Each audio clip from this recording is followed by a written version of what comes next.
అందరికీ నమస్కారం అండి.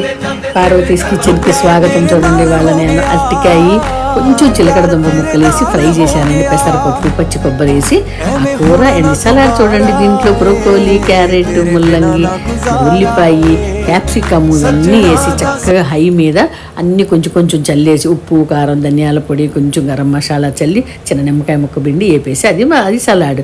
ఈ కూర అండి కళాయి పెట్టి నూనె వేసి నూనెలో దాంట్లో అండి జీలకర్ర, ఆవాలు, పచ్చనిపప్పు, మినపప్పు, ఎండుమిర్చి, పచ్చిమిర్చి అండ్ కరివేపాకు వేసిన తర్వాత అవి వేగిన తర్వాత దాంట్లో కూడా కొంచెం ఉప్పు, కారం, ధనియాల పొడి, అల్లం వెల్లిపాయ పేస్టు వేసి కొంచెంగా పప్పుని పొడిగా ఉడకబెట్టాలండి. మెత్తగా కాకుండా పెసరపప్పుని ఒక గుప్పుడు పప్పు, ఆ పప్పు వేసేసి ఈ అరటికాయ ముక్కలు పెట్టుకున్న ముక్కలు కూడా వేసి అన్నీ వేసి చక్కగా కలిపి కొత్తిమీర వేసి కట్టేసి దించితే మన అరటికాయ ఫ్రై రెడీ అండి. ఈ కూర మా అమ్మగారు చేసేవాళ్ళు అండి, చాలా బాగుంటుంది. ఒకసారి తప్పకుండా ట్రై చేయండి. నచ్చితే మాత్రం ఒక మంచి లైక్ ఇవ్వండి.